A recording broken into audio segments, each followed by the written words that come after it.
토니 캠플러라고 하는 분이 계십니다. 침례교 목사죠. 그러나 목사가 되기 전에는 먼저 사회학과 교수였습니다. 이분이 사회학과 교수로 대학교에서 학생들을 가르치는데 그 강의 시간에 학생들에게 뜬금없이 이런 질문을 했다고 하죠. 여러분들은 얼마나 오랫동안 살았습니까? 생각해 보십시오. 학생들이 당황했겠죠. 학생들이잖아요. 제자들이잖아요. 나이를 모른 걸까요? 나이 차이가 1, 2년 서로 다를 수는 있겠지만 그 나이가 뻔하지 않겠습니까? 그런데 여러분들은 얼마나 오래 살았습니까? 생뚱맞는 질문인 것이죠. 당연히 학생들이 어떻게 대답을 해야 될지 이거 뭐지? 하면서 침묵을 지키고 있는데 한 학생이 손을 들고 침묵을 깨며 말했죠. 24년이요 라고 말합니다. 그 친구 나이가 24살이라고 하는 이야기인 거죠. 이런 대답을 듣자 토니 캠펄러가 이렇게 말을 했다고 하죠. 여러분, 그런 거 말고요, 숨쉬는 인간으로, 움직이는 인간으로 얼마나 오랫동안 존재했는가, 나는 그거를 묻고 있는 게 아닙니다. 살아있는 삶을 여러분은 얼마나 살았나요? 라고 묻고 있는 거죠 라고 말이죠. 몇몇 학생들은 아직 이 교수님의 뜻을 제대로 이해하지 못한 것 같았습니다. 그 표정들을 보며 토니 캠펄러가 계속 자기의 경험을 전달해 주었죠. 그러니까 토니 캠펄러가 12살 때였습니다. 처음으로 뉴욕을 방문했죠. 여러분 잘 아는 엠파이어 스테이트 빌딩 높은 꼭대기 전망대에 올라가서 뉴욕 시내를 바라보았습니다. 그 순간 12살 토니 캠펄러 소녀는 압도당했죠. 그 순간을 이 나이까지 잊지를 못하는 거예요. 이 자기의 경험들을 학생들에게 전달해 주면서 토니 캠펄러가 이런 말을 하며 내 질문의 의미가 무엇인지를 알려줬다고 합니다. 내가 앞으로 수백만 년을 산다 해도 그 순간만큼은 결코 잊지 못합니다. 그 순간만은 내가 진실로 살았기 때문입니다. 이제 학생들은 선생님이 했었던 질문의 의도를 파악한 것일까요? 너무나도 쉽고 단순한 이런 이야기인데 토니 캠플러의 글을 읽으면서 많은 생각을 하게 됩니다. 저는 제 나이가 몇 살인 줄을 알지요. 내가 이 땅에 태어나서 몇 년을 살아왔는지 여러분보다 더 잘 알고 있습니다. 아니, 그런 거 말고 여러분은 정말 경이롭고 살아있다라고 느낄 그런 삶을 얼마나 사셨나요? 우리가 늘 살아오는, 일어나고 아침 먹고 출근하고 일하고 점심 먹고 일하다가 돌아와서 씻고 텔레비전 보다가 시간 되어 잠드는 그런 거 말고 내 마음을 떨리게 만들고 짧은 시간이라도 나를 흥분하게 만들고 진짜 하늘을 알지 못하지만 하늘을 알 것 같고 동화 이야기지만 내가 진짜 피터팬이 된 것 같은 그런 삶을 우리는 얼마나 살았는가. 오늘 본문은 예수님의 비유입니다. 1절의 말씀처럼 그냥 단순히 교훈을 주기 위한 것이 아니라 하나님 나라가 이렇다는 것을 알려주는 거죠. 그러니까 우리는 예수님의 비유가 극작가로서 와 멋지다, 그 구성이 훌륭하다에 감탄하는 것이 아니라 하나님 나라가 정말 이런 것이구나 하고 배우고 그 나라를 경험해야 되겠죠. 포도원 주인의 비유라고 일컬어집니다. 그리고 시간은 각각 다르지만 이른 아침, 오늘날로 시간으로 환산해서 오전 9시, 12시, 그리고 오후 3시, 그리고 희망 없는 오후 5시에 온 사람들도 있었습니다. 시간은 나들이지만 그들의 공통점은 품꾼이라는 것입니다. 그들에게는 농장이 없습니다. 그들은 스스로 자기의 일을 할 소유가 없습니다. 그러니까 저는 이렇게 생각합니다. 이 품꾼들의 삶이란 우리가 소위 생각하는 활기 넘치는 삶과는 거리가 매우 멀다는 겁니다. 제 생각이 짧을지 모르지만 이 품꾼들을 한번 생각해 봅니다. 품꾼들은 어떤 사람이었을까요? 그들은 기다려야만 하는 사람들이었습니다. 자기 스케줄이 있는 사람이 아닙니다. 자기 계획은 더더군다나 없지요. 무작정 기다려야 합니다. 이 기다림은 우리를 지치게 만듭니다. 기다림은 우리를 희망차게도 하지만 막연한 기다림은 우리를 무력하게 만들기도 하죠. 고도를 기다리며라고 하는 소설처럼 언제 그분이 올지, 언제 그가 올지 또 기다리고 또 기다리는 이런 기다림은 우리를 참 황망하게 만들 뿐입니다. 그런데 아무리 늦게, 아무리 오랫동안 기다린다고 하더라도 고용된다는 것을 안다면 기다릴 수 있을 것 같습니다. 그러나 기다린다고 해서 꼭 고용된다는 보장이 있는 것도 아닙니다. 만약 고용이 되어지지 못하면 그날 하루는 허탕치는 겁니다. 하루를 굶을 수도 있습니다. 나를 불러줄까? 내 이름이 불려질까? 누군가가 나를 알아볼까? 이렇게 소망하며 그 기다림은 초조로 관철되어집니다. 그들은 노동을 하는 사람들입니다. 피곤합니다. 아침에 일하고 저녁 때 돌아오면 팔, 다리가 쑤시고 또 내일 일해야 되기 때문에 다른 문화적인 향유 생각조차 못하고 바로 이불 덮고 자야만 했을 겁니다. 지나친 상상일까요? 이것이 품꾼들의 삶입니다. 뭔가 생기는 것이, 뭐가 생기가 있고 막 활발하고 꿈이 연그러가고 그런 거는 없습니다. 그냥 주어진 시간이 내게 오면 그 시간을 따라 살아가야 하는 사람들이 품꾼들이지 않았을까 싶은 겁니다. 그런데요, 포도원 주인들이 이렇게 또 하루를 시작하는 품꾼들을 불렀습니다. 모조리 불렀습니다. 이른 아침에 온 사람만이 아니라 12시에 온 사람도, 오후 3시에 온 사람도, 심지어 1시간밖에 일 못할 오후 5시에 온 사람도 포도원 주인이 불렀습니다. 내 인생이 이렇게 끝나나 보다. 오늘도 헛되게 살았네. 우리 아이들한테 집에 들어가서 뭐라고 말을 해야 되지?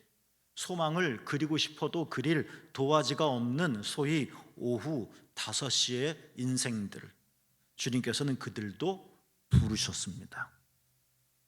저는 또 한번 상상해 봅니다. 이렇게 초조하고 나를 불러줄까? 기다림에 지치고 어제 노동으로 고단한 이 사람들, 잠을 제대로 자지 못해서 눈은 반쯤 감겨 있을 것 같고 옷은 어디 야유회 가는 옷이 아니라 누런 색바랜 먼지 투성이의 작업복일 것이고, 머리 가름하지 않았을 것이고 무스를 바르지도 않았을 뭔가 삶의 활기찬 꿈을 그려나가지 않는, 그냥 또 오늘 나가야 하는 이런 품꾼들이었었는데, 그들이 포도원 주인이 그들을 불렀을 때 어떻게 됐을까?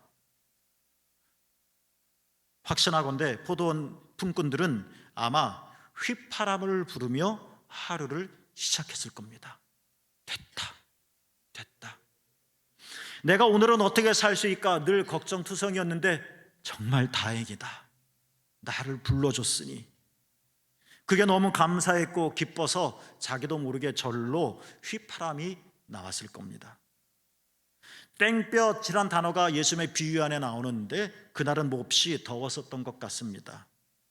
그늘막도 제대로 없는 그 하루 종일의 일 시간 속에서, 그렇지만 그들은 피곤하고 덥고 땀이 몽골몽골 솟아나지만 이 포도원 품꾼들은 아마도 지친다, 힘들다 사실이지만 그 생각보다는 오히려 신나게 일했을 것 같습니다.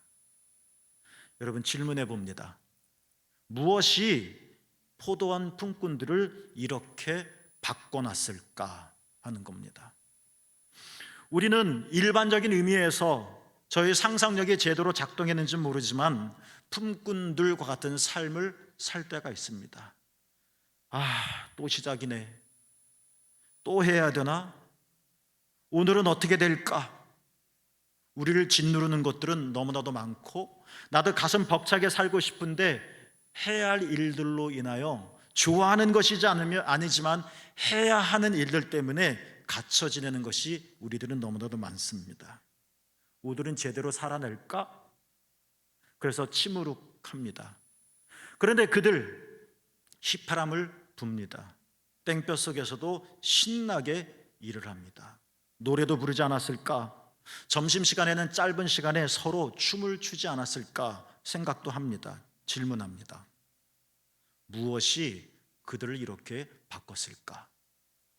저는 이 말씀이 오늘 본문 13절 뒷부분에 있다라고 생각을 하고 이 말씀을 묵상해 보려고 합니다. 같이 한번 읽어보겠습니다. 시작. 내가 나와 한 데나리온의 약속을 하지 아니하였느냐? 그들이 춤을 출 수 있었던 이유, 그것은 포도원 주인이 그들과 한 데나리온을 약속했기 때문이라는 겁니다. 물론 예수님의 비유 성경에는 한 데나리온의 약속은 제일 먼저 온 품꾼하고만 했습니다. 그러나 4절 상당한이란 단어가 나오는 것을 보면 한 데나리온을 명기하지는 않았지만 포도원 주인은 처음 일찍 온 품꾼 외에도 이후에 온 품꾼들에게도 암묵적으로 한 데나리온을 줄 약속 또는 계획을 했었을 것이라는 것은 분명합니다. 뭐라고요? 내가 나와 한 데나리온의 약속을 하지 아니하였느냐? 그렇습니다, 여러분. 포도원 주인은 한 데나리온을 약속했습니다. 물론 품꾼들은 아침부터 일하기 시작하면서 한 데나리온을 받은 것은 아니었습니다. 그러나 받을 것입니다. 오늘 일은 만만치가 않은데 그러나 받을 것입니다. 오늘은 좀 요령을 펴볼까? 안 되지 생각이 들더라도 오늘은 열심히 일해야 할 거야. 한 데나리온을 받을 것이니까. 그들은 아직 얻은 삶의 성취는 아니지만 내가 너와 한 데나리온을 약속하지 않았느냐 하는 이 주인의 약속, 이 약속을 믿었기 때문에 그날만큼은 다른 날과는 다르게 살 수 있었다는 것입니다. 우리는 다른 장면을 또 생각해 볼 수도 있을 것 같습니다. 하루가 끝났습니다. 품삯을 계산합니다. 먼저 온 품꾼들이 있었습니다. 그런데 그들은 나중에 온 품꾼들이 하루 종일 일한 자기들과 똑같이 한 데나리온을 받는 것을 보고 12절 포도원 주인을 원망했다. 세 번역에는 투덜거렸다라고 말을 합니다. 그럴 것 같습니다. 저라도 언짢을 것 같습니다. 자, 이 예수님의 비유는 경제 얘기가 아니라고 그랬습니다. 하나님 나라에 관한 가르침이라고 했습니다. 뭐예요 이거? 불공평하지 않습니까? 하고 버럭 소리를 지르고 싶은 걸 억지로 참고 있는 먼저 온 품꾼들에게 그러자 포도원 주인이 다시 상기를 시킵니다. 이 말씀이죠. 다시 한번 똑같은 말씀인데 읽겠습니다. 시작. 내가 나와 한 데나리온의 약속을 하지 아니하였느냐? 똑같은 문장인데 물론 이 13절의 말씀은 입이 삐죽 튀어나와 불평하고 있는 먼저 온 자들을 향하여 주신 약속이고, 방금 전에 저는 뒤늦게 온 사람이 모든 품꾼들이 어찌 이렇게 확 변하여 활기차게 일할 수 있을까에 대한 답으로 이 약속, 한 데나리온의 약속 때문이다라고 말씀을 드린 건데요, 상황이 좀 다르겠죠?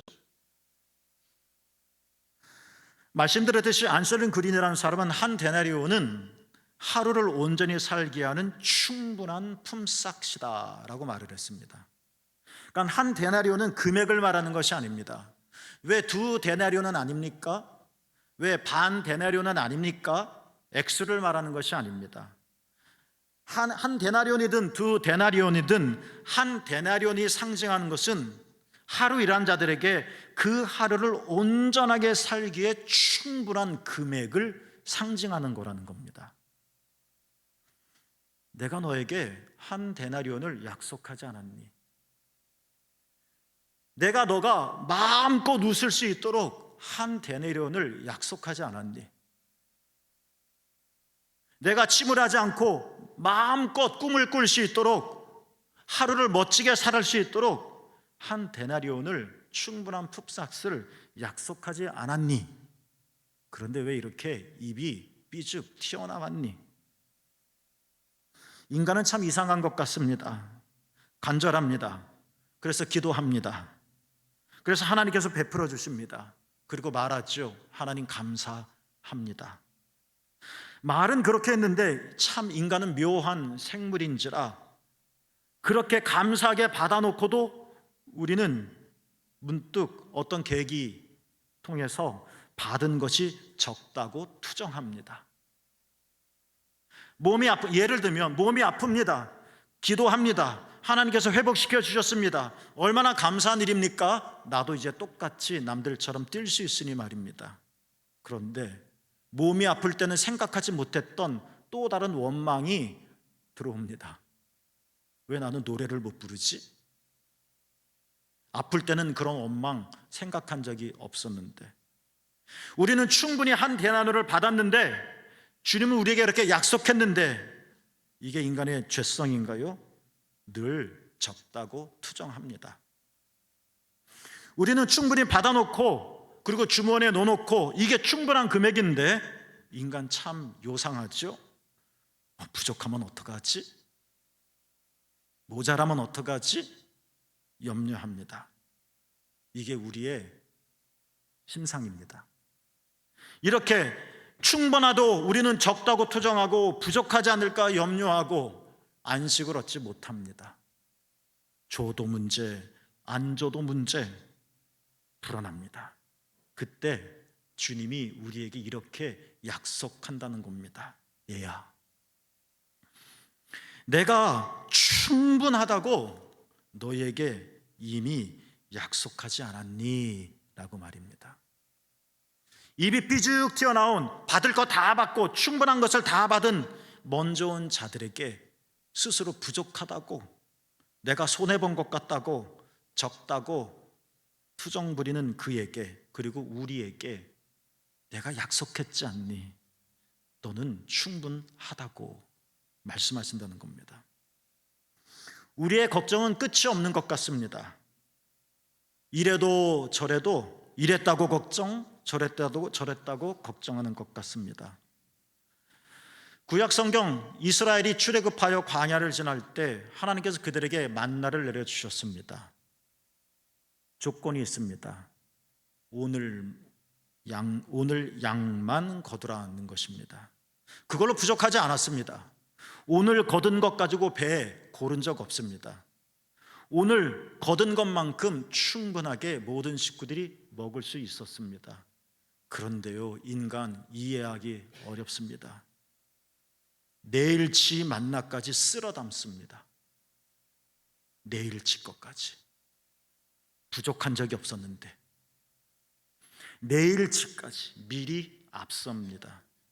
그러나 내일치 것까지 거뒀다고 해서 그것이 내일 필요해지지는 않았다는 사실, 썩어졌고 필요 없어졌습니다. 우리는 그 본문으로 설교를 하면 다 아멘 할 겁니다. 그런데 우리는 습성적으로 삽니다. 내일치까지. 왜요? 걱정스러워서, 내일이. 그러나 주님은 우리에게 이렇게 말씀하셨습니다. 마태복음 6장 34절에 보면, 얘들아, 내일 일은 내일 염려해라. 이것은 내일을 준비하지 말라는 말이 아니라 오늘 충분하다. 근데 우리는 마음을 놓지 못합니다. 저는 오늘 예수님의 비유를 풀어놨습니다. 이제 한번 조금씩 적응해 볼까 합니다. 성경은 뭘까요? 우리 샘물교회는 큐티를 합니다. 생명의 삶으로. 새벽 예배도 그렇게 합니다. 한번 해보자는 겁니다. 우린 100일 성경 통독도 합니다. 못하더라도, 완주하지 못하더라도 1년에 3번, 한 번이라도 통독해 보자는 겁니다. 그런데 왜 우리가 성경을 읽는 것일까? 성경은 뭘까? 우리는 성경을 자랑하기 위함도 아니요, 내가 성경을 읽었다는 안주감에 빠지려고 하는 것도 당연히 아니겠죠. 성경은 뭡니까? 하나님이 그리스도 예수 안에서 우리에게 주신 약속입니다. 성경은 뭐라고요? 하나님이 그리스도 안에서 우리에게 주신 뭐라고요?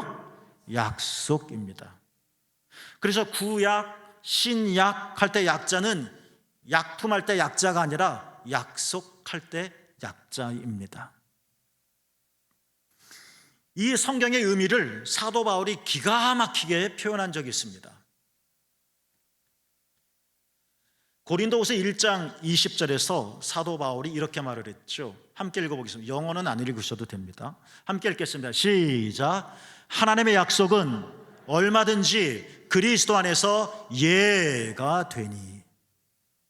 예스라고 표현한 이유는 샘플, 예를 들게 그렇게 이해하실까 봐 그게 아니다. 네가 된다. 그런 의미에서 예스라고 제가 표기한 겁니다. 하나님의 약속은 어떻다고요? 얼마든지 어디서든지 그리스도 안에서 여러분 뭐가 됩니까? 예가 되나니. 이런 걸 겁니다. 하나님의 약속은 내가 믿지 못할 것 같은 상황 속에서도, 내 안에 믿음이 서그라지는 상황 속에서도, 정말 힘겨운 상황 속에서도, 그러나 하나님의 약속이기 때문에 그리스도 안에서 하나님의 약속은 언제나 충분하고 하나님의 약속은 언제나 믿을만 하다는 것입니다. 우린 때때로 누구의 말을 믿고 어떤 일을 합니다. 시작을 그렇게 합니다. 그러나 과정을 걸어가면서 이게 아닌 것 같은데 하는 생각이 들 때가 있습니다. 우리는 타인의 약속을 그렇게 경험하기도 합니다. 그 경험을 똑같이 하나님에게도 투사를 하는 것 같습니다. 하나님은 약속하셨습니다. 한 데나리온 충분한 양이야. 그래도 우리는 걱정합니다. 고개를 갸뚱거립니다. 그래서 내일치를 걷습니다. 투정합니다. 부족할 것 염려합니다. 바울은 말하는 겁니다. 하나님의 약속은 그렇지 않다는 겁니다. 여러분의 감정이 무엇이든, 여러분의 판단이 어떤 것이든, 여러분의 처한 상황이 무엇이든 상관없이 하나님의 약속은 어떻다고요? 그리스도 안에서 뭐가 되나니? 예가 되나니. 하나하나 따져봅시다. 반복된 일상은 우리를 무료하게 만듭니다. 어제 한 일 오늘 하고, 오늘 한 일 내일 하고, 3일이라면 괜찮겠지만 이게 한 달이라면, 이게 1년이라면, 아니 이게 평생이라면 진저리가 쳐질 겁니다. 처음 목회 개척교회를 할 때 제천에서 저를 가장 힘들게 했었던 것은 교회가 작다, 교인이 없다, 자립할 수 없었다, 그게 아니었습니다. 저를 가장 두렵게 하는 것은 평생 이렇게 목회하면 어떡하지? 였습니다. 반복된 일상은 우리를 사로잡기도 합니다. 그래서 특별한 일이 없어도 우리는 영혼이 건조해지기도 할 겁니다. 이렇게 사는 게 의미 있는 일이야? 느껴집니다. 그때 주님은 우리에게 약속하십니다. 여러분들에게 소개드릴 말씀은 예수님께서 친히 하신 말씀입니다. 그리고 제가 좋아하는 말씀만 골라본 겁니다. 우리가 이렇게 영혼이 건조해질 때, 삶이 의미 없이 느껴진다고 할 때 내가 계속 이렇게 살아야 되는 건가? 내가 살고 싶어서 사는 게 아니라 살지 않을 수 없으니까 사는 거 아닌가? 또 출근해야 돼. 또 이 일해야 돼. 이렇게 냉랭해질 때 주님께서 우리에게 이렇게 약속하셨습니다. 같이 한번 읽어보겠습니다. 시작. 내가 주는 물은 그 속에서 영생하도록 솟아나는 샘물이 되리라. 우리의 삶은 어쩌면 뜨거운 사막 한복판에 서 있는 것 같습니다. 그늘막도 없습니다. 뜨거운 땡볕 아래입니다. 얼마나 땀을 흘릴까? 몸의 에너지가 얼마나 많이 빠져나갈까? 사막입니다. 길도 없습니다. 방향도 찾지 못합니다. 끝도 없습니다. 이게 사막입니다. 다 여기가 저기 똑같아 보입니다. 우리는 이 속에서 무력감을 경험합니다. 내가 뭘 할 수 있지? 내가 뭘 해야 하는 거야? 생기는 없어집니다. 그때 주님께서 말씀하셨다는 겁니다. 내가 너희에게 영원한 샘물이 되겠다. 이 약속을 어떻게 하라고요? 믿으라는 겁니다. 오늘 임금을 제대로 받을 수 있을까? 내가 너와 한 데나리온을 약속하지 않았느냐? 믿으라는 겁니다. 약속을. 우리 몸은 용량의 한계가 있습니다. 사람마다 용량은 다르겠지만 건강한 사람은 더 무거운 걸 들을 수 있지만 힘없는 사람은 가벼운 것만을 들어야 합니다. 넘어서면 안 됩니다. 우리의 영혼과 우리의 감정과 우리의 마음에도 용량이 있습니다. 우리의 삶에도 용량이라고 하는 것이 있습니다. 내가 마하트마 간디를 좋아한다고 해서 그렇게 살 수 있는 것은 아닙니다. 나는 나고 간디는 간디이기 때문입니다. 이 용량을 초과할 때 우리는 지칩니다. 과도한 일에 몸과 마음은 영혼은 상합니다. 아유, 이제 애들 대학 졸업했으니까 다 했다. 끝일까요? 또 다른 걱정이 몰려옵니다. 취직해야 되는데. 와, 취직했다, 고마워. 또 다시 근심합니다. 아유, 결혼해야 되는데, 요즘 결혼 안 한다는데. 결혼했잖아요, 둘째가. 이제 또 걱정이 나옵니다. 언제 애 낳지? 제대로 낳을 수 있을까? 아이를 출산하면 또 무슨 걱정이 우리에게 다가올까요? 지칩니다. 이게 삶인가요? 용량의 한계를 매번 느낍니다. 언제까지 나는 이 일을 해야 하는 거지? 나는 언제 내 삶을 살 수 있는 거지? 나는 언제 가벼워질 수 있는 거지? 사회는 우리의 짐을 덜어주지 않습니다. 오히려 우리에게 더 어려운 짐 하나를 올려놓습니다. 이것 하면 안 돼! 이것 해야 돼! 이 규범이 우리를 옥죄어옵니다. 힘듭니다. 지칩니다. 그때 여러분, 주님이 우리에게 약속하셨습니다. 이런 약속을 하셨습니다. 함께 읽어보겠습니다. 시작. 수고하고 무거운 짐진 자들아, 다 내게로 오라. 내가 너희를 쉬게 하리라.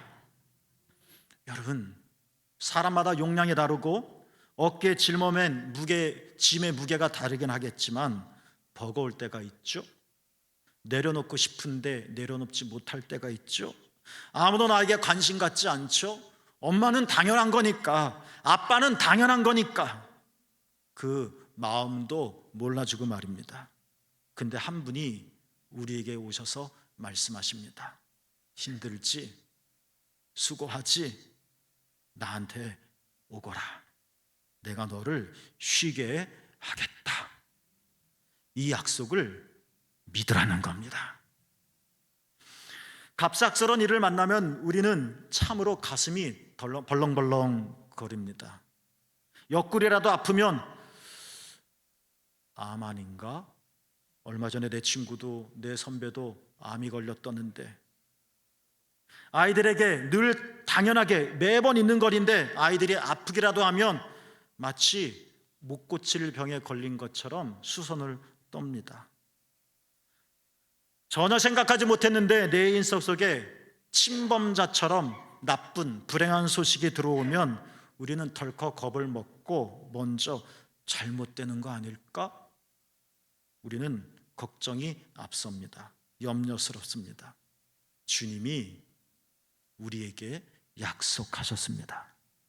함께 읽어보겠습니다. 시작. 내가 세상 끝날까지 너희와 항상 함께 있으리라. 우리는 경쟁을 피할 수 없는 시대에 살고 있습니다. 우리는 불행한 소식을 피할 수가 없습니다. 우리는 용한 사람이 아닙니다. 그러나 한 가지 확실한 것이 있습니다. 주님은 항상 우리 편이다 라고 말씀하십니다.